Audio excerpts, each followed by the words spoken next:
Bonsoir, la Russie est prête à attaquer plus loin. C'est le cri d'alarme lancé sur LCI par le secrétaire général délégué de l'OTAN. Mircea Geoana rejoint l'inquiétude exprimée par la présidente de la Commission européenne, Ursula von der Leyen. L'autre acteur majeur en Europe est la Hongrie. Elle s'est abstenue, ouvrant la voie à des négociations d'adhésion de l'Ukraine. En revanche, elle fait tout pour freiner les milliards d'aides à Kiev. On entendra ici son ministre des Affaires étrangères, Péter Szijjártó, espère une majorité nouvelle aux prochaines élections européennes. Il dit sa proximité avec Marine Le Pen en France, tout en soulignant ses bons rapports avec Emmanuel Macron. Un récent sondage donne le RN très en tête, avec Jordan Bardella en vedette. On entendra sur cette vague nationaliste Bernard-Henri Lévy sur ce plateau. Il y voit un danger, celui du nationalisme en France et en Europe. La Russie, la Chine, l'axe des régimes autoritaires défie l'Europe en matière aussi d'intelligence artificielle. Vladimir Poutine a joué avec cette idée, l'idée de ses sosies en dialoguant avec un autre lui-même. Laurent Alexandre est un des meilleurs spécialistes de cette révolution qui va changer nos vies. Il nous rejoindra dans quelques instants. Il évoquera l'autre question de société qui monte, l'euthanasie avec l'appel lancé par Françoise Hardy, atteinte d'un grave cancer, qui veut mourir. Lynn Renaud réagit tout à l'heure sur LCI. Elle lance, vous l'entendrez, un cri de colère devant le changement trop lent de la loi en France. Mais d'abord donc, la nuit à Bruxelles, vous l'avez suivi. Bernard-Henri Lévy, bonsoir. Bonsoir. Cette nuit extraordinaire où la Hongrie a tenté de retenir l'histoire et l'histoire s'est faite quand même. Ah oui, cette nuit misérable pour la Hongrie, qui mérite mieux tout de même que Viktor Orban. Cela étant, la Hongrie, au passage, a empoché combien de milliards ? Je crois 10 milliards sur les 50 qu'elle demandait. C'était un marchandage immonde, en effet. Et cette scène de Orban sortant de la pièce avec les 10 milliards empochés pour permettre à la résolution de passer sans avoir même besoin de s'abstenir est incroyablement humiliante pour lui et pour la Hongrie. Qu'est-ce que cela dit de l'Europe, ce moment curieux où Scholz, apparemment, le chancelier Scholz, arrange l'affaire en disant que M. Orban sorte un moment et ça permet d'avoir une unanimité factice? Écoutez, ça a permis d'avoir l'unanimité, ça a permis de ce moment historique qui est la décision d'entamer le processus d'adhésion de l'Ukraine. Ça dit ça. C'est vrai que c'est compliqué l'Europe, cette règle de l'unanimité. Bon, mais enfin, ça a marché. Et pour les Ukrainiens, je peux vous dire qu'hier, c'était un jour de liesse nationale. Malgré le froid, malgré les obus, malgré les missiles sur Kiev et malgré la guerre. Vous connaissez bien Volodymyr Zelensky. Vous êtes de ceux qui se sont intéressés à lui bien avant la guerre. Vous l'aviez rencontré, interviewé, fait son portrait, etc. On l'entend ce soir dire, vous voyez, nous les Ukrainiens, on nous donne perdant, on y arrive toujours. Je crois qu'il a raison. Il dit deux choses. Il était aux États-Unis donc il y a 3 jours. Il a dit aux Américains 2 choses. D'abord, que vous nous aidiez ou non, on continuera. Et d'ailleurs, on a commencé sans vous.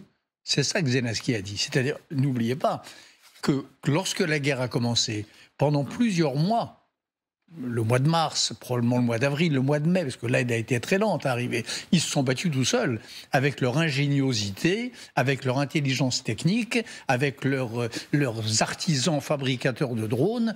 Donc ils sont capables aussi de mener cette guerre seuls. Le vrai problème, c'est qu'il faut qu'elle se termine vite. Et pour qu'elle se termine vite, il a besoin en effet de l'aide américaine et de l'aide européenne. Orban freine, il continue à freiner. Alors, il n'a pas pu freiner les négociations en vue de l'adhésion de l'Ukraine. En revanche, l'aide en milliards, ça représente des milliards de manque pour l'Ukraine. Oui, je crois que ça représente une 50aine de milliards. Mais là aussi, vous savez, c'est pas un maître chanteur médiocre qui va refroidir l'enthousiasme des peuples. La première réaction à Orban, ça a été, dans plein de pays, à commencer par la Lituanie, une espèce d'élan national pour donner quand même des cartouches, des missiles, des canons. Donc vous verrez, je pense que les 50 milliards, si vraiment ils ne sont pas votés, attendez d'ailleurs janvier, eh bien les autres pays, les 26, trouveront des moyens de contourner ce qui sera peut-être le veto d'Orban. Vous connaissez Orban, je ne sais pas si on peut ranimer la photo, c'est vous qui nous l'avez donnée, il y a une photo où vous êtes avec Orban. Orban a été un libéral, il faut dire ce qu'il y a. Il a été un courageux opposant au communisme. Oui, voilà. Oui, voilà, c'est cette photo-là. Ça date de quand? Alors, ça, c'est une photo qui est assez récente, qui date d'il y a 4 ans, 2019. Mais Orban, je l'ai connu bien avant ça. Je l'ai connu en 1990, 89-90. François Mitterrand m'avait missionné dans tous les pays de l'Europe captive, libérée. La Pologne, ce qui était à l'époque la Tchécoslovaquie, l'Allemagne de l'Est et la Hongrie. Et j'avais rencontré en effet à l'époque un jeune militant libéral européen fervent qui était un jeune Viktor Orban, dont l'obsession à l'époque était de libérer la Hongrie des griffes du KGB. Et en effet, 30 ans plus tard, là, quand on se revoit, je faisais son portrait pour un magazine américain qui s'appelle l'Atlantique, et c'est la question que je lui ai posée. Comment vous, qui avez lutté contre le KGB, pouvez aujourd'hui faire retomber votre pays sous la botte du FSB? Et enfin, le texte est disponible sur Internet. Il n'avait pas vraiment de réponse à la question. On va entendre son ministre des Affaires étrangères dans quelques instants, Peter Szijjártó. Lui dit, vous les Occidentaux, ne nous donnez pas de leçons, nous avons subi le communisme, maintenant nous suivons notre chemin souverain. Non, justement, il n'est pas souverain. C'est ce qui est terrible. Et je le dis d'ailleurs avec beaucoup de tristesse, parce que c'est vrai que un peu du cœur de l'Europe bat en Hongrie, cette Europe centrale. La Hongrie, la Pologne, c'est pas les marges de l'Europe, c'est son cœur, c'est l'ancienne Mittel Europa. Et la voir retomber sous le désiré même, le joug russe, joug économique, joug financier, moral, stratégique, ça brise le cœur. Donc tout ça, c'est de la phraséologie. La réalité, c'est que nous avons là un pays qui s'est libéré d'un impérialisme soviétique et qui est en train de retomber sous la coupe d'un impérialisme à peu près le même, russe, poutinien. Est-ce que le centre de gravité de l'Europe s'est déplacé plus à l'Est? On se rappelle la terrible formule de Rumsfeld, c'était la guerre d'Irak 2003, quand il nous traite, nous, de vieille Europe. Il dit l'avenir s'écrit en Hongrie, mais aussi en Pologne, dans les pays baltes, cette Europe plus vitale, qui est prête à se battre d'ailleurs, peut-être dans les deux camps. Et on le voit, les Ukrainiens très combatifs, les Polonais très combatifs, et nous, les Européens de l'Ouest, un peu rassis.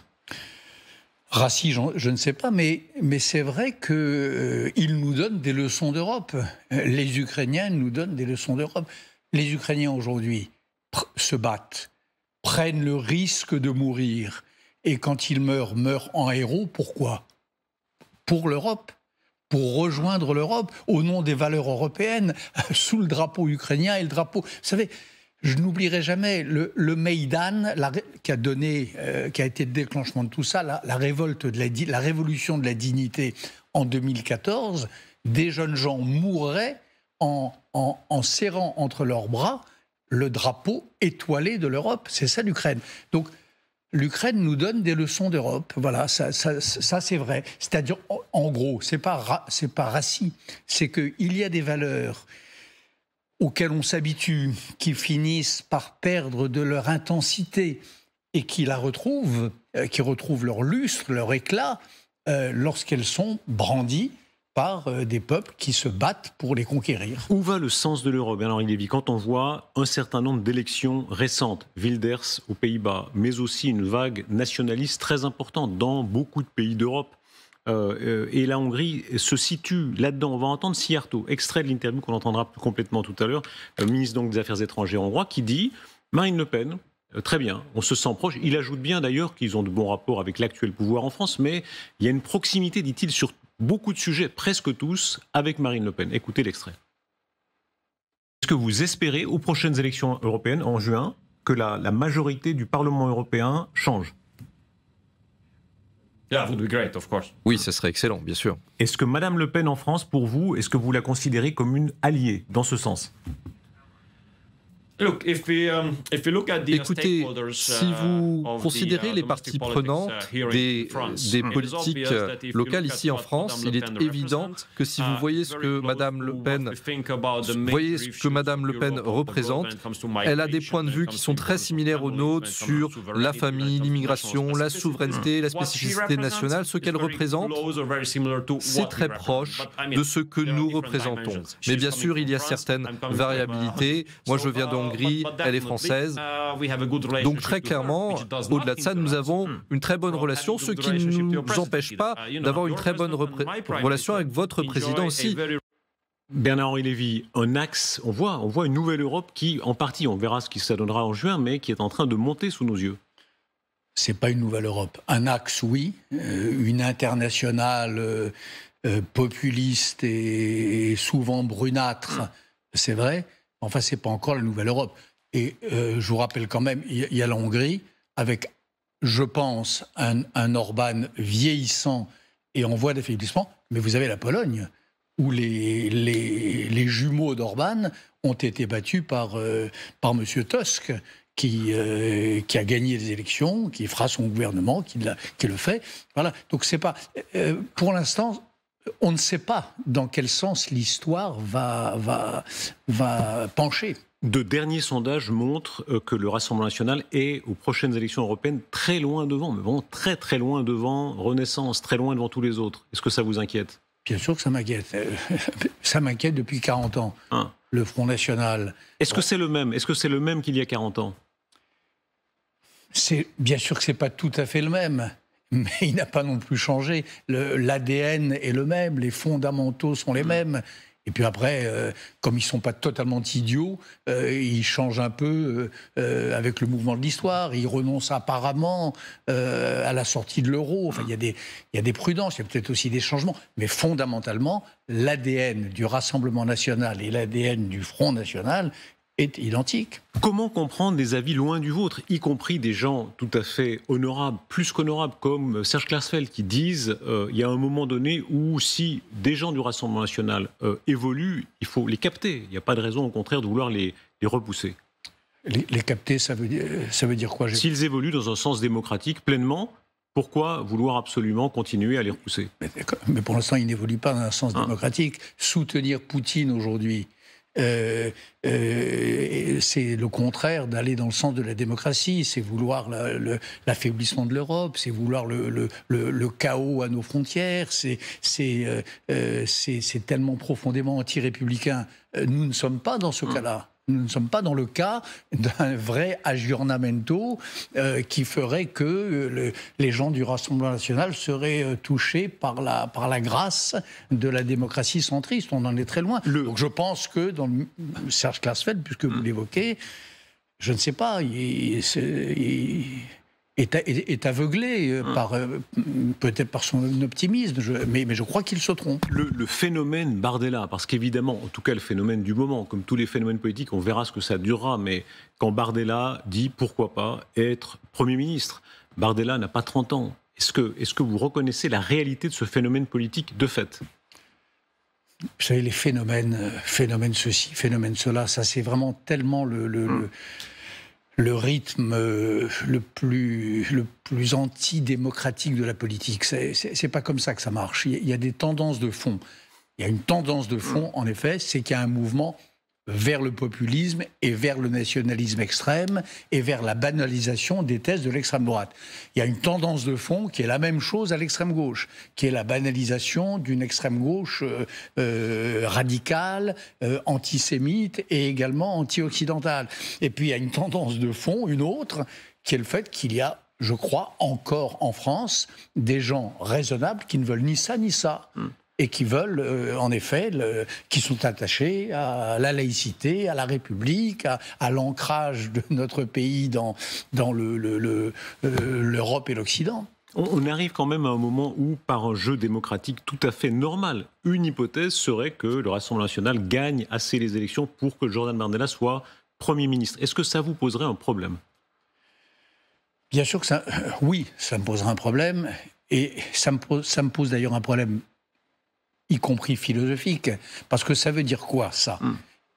Qu'un parti non démocratiques arrive au pouvoir par des moyens démocratiques, parce que c'est ça que vous dites. Et en effet, il arriverait par des moyens démocratiques. Bien, ça s'appelle l'illibéralisme.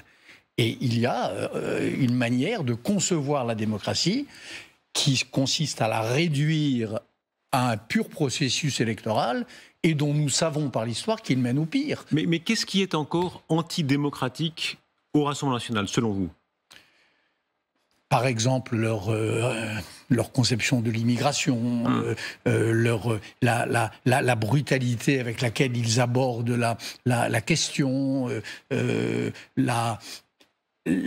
l'idée même du repli derrière les frontières qui est antidémocratique parce que... Mais attendez, pourquoi pour la raison suivante. Les Japonais, on sait qu'il y a des peuples sur Terre, les Japonais, c'est une très grande démocratie. Oui. Ils ont une politique migratoire très stricte. En Europe, la seule manière de discuter démocratiquement des grandes questions, les grandes questions, c'est le climat, c'est le terrorisme, c'est la délinquance financière, c'est l'immigration. C'est ça les grands sujets. La seule manière d'en débattre démocratiquement, c'est l'Europe. L'agora d'aujourd'hui, c'est plus le village, c'est plus la ville, c'est plus la France, c'est l'Europe. Sinon, c'est du pipeau. Sinon, ce seraient des fausses discussions démocratiques qui laisseraient le pouvoir à des forces bien plus puissantes que les petits jouets qu'auraient les États-nations revenus au souverainisme. Bernard-Henri Lévy, Donald Trump, il mène une campagne très efficace, un début de campagne très efficace. On assiste à des sondages, je connaissais bien les États-Unis, y compris dans les swing states, où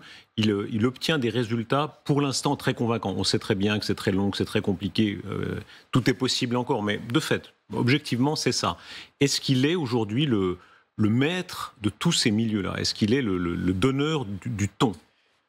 Il est leur modèle. Et d'ailleurs, lors de son mandat, il avait un de ses conseillers, Steve Bannon, qu'il avait dépêché en Europe. Il était en mission, monsieur Steve Bannon, ancien de la Maison-Blanche, qui en était plus ou moins parti, mais qui avait quand même reçu cette mission, pour aller animer, encourager, financer, fédérer tous ces mouvements populistes européens qui se reconnaissaient en effet dans le paradigme trumpiste, bien sûr. Et est-ce qu'il a, s'il gagnait, ou s'il fait une très bonne campagne, déjà s'il fait une très bonne campagne, on sait à quel point ça va résonner en Europe, est-ce qu'il y a là comme une révolution ? Ils sont partis des États-Unis, beaucoup de révolutions, dans les années 67, 68, révolution plutôt libérale, à d'autres moments révolution conservatrice, Reagan, Bush, etc. Est-ce qu'on vit un moment comme ça ?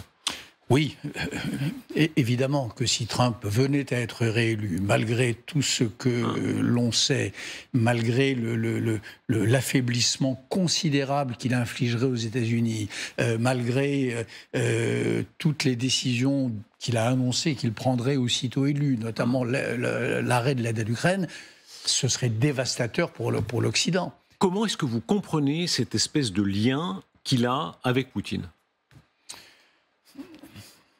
Je ne sais pas. Il y a plusieurs hypothèses. En effet, je connais un peu les États-Unis, j'entends ce qui s'y dit. Il y a l'hypothèse, il y a eu il y a quelques années une enquête très fouillée dans New Republic du directeur qui s'appelait Ford et qui établissait, je trouve, de manière assez convaincante le détail des liens financiers à l'époque de ces deux banqueroutes successives de Trump avec la Russie.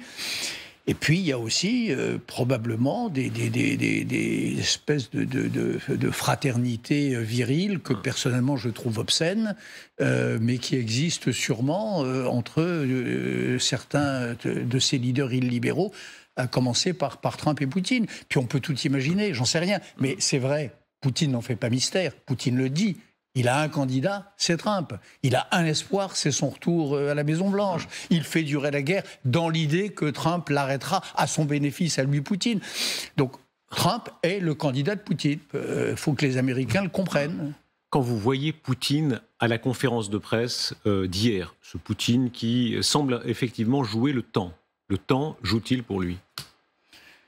Non, je ne crois pas que le temps joue pour lui, parce que je crois que contrairement à ce que j'entends souvent, y compris sur votre plateau, je pense que la Russie ne cesse de s'affaiblir depuis le début de la guerre, d'une part, et je crois qu'elle n'est pas en train de gagner cette guerre. Voilà.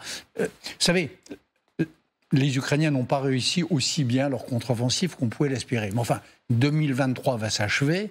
Les Russes, malgré leur puissance militaire, malgré les vagues humaines qu'ils lancent sur le front, n'ont pas gagné un village depuis le début 2023.